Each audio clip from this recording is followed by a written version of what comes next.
नमस्कार दोस्तों, और हम अपने यूट्यूब चैनल पर आप सबको स्वागत करते हैं। और आप लोग जानते हैं कि सावन लग चुका है। कल सावन का पहला सोमवार है और आप सबको हमारे तरफ से हार्दिक शुभकामनाएं पहले सोमवार को। और हम एक छोटा सा कजरी गीत गाने जा रहे हैं। आप सबको कैसा लगे कमेंट में ज़रूर बताइएगा, और अच्छा लगे तो वीडियो को हमारे लाइक कीजिए, हमारे चैनल को सब्सक्राइब कीजिएगा। झूला झूलाई राधा प्यारी, संग में कृष्ण मुरारी ना।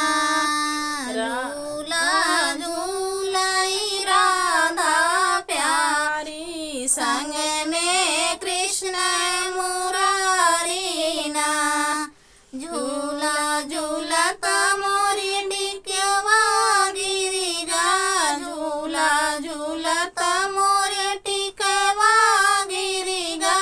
बिंदिया गिरी गई हजारी ना, बिंदिया गिरी गई हजारी ना। झूला झूलाई राधा प्यारी, संग में कृष्ण मुरारी ना।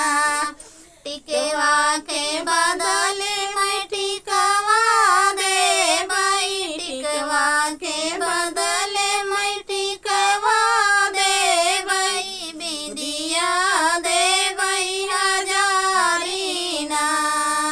झूला झूलाऊं राधा प्यारी, संग में कृष्ण मुरारी ना। झूला झूलत मोरी चुनरी फटी गई, झूला झूलत मोरी चुनरी फटी गई। लहंगा फटेगा हजारी ना, लहंगा फटेगा हजारी ना। झूला झूलाऊं राधा प्यारी, संग में कृष्ण मुरारी ना। चुनरी के बदले मैं चुनरी दे भाई, चुनरी के बदले मैं चुनरी दे भाई। लहंगा दे भाई हजारी ना, लहंगा दे भाई हजारी ना। झूला झूलाऊं राधा प्यारी, संग में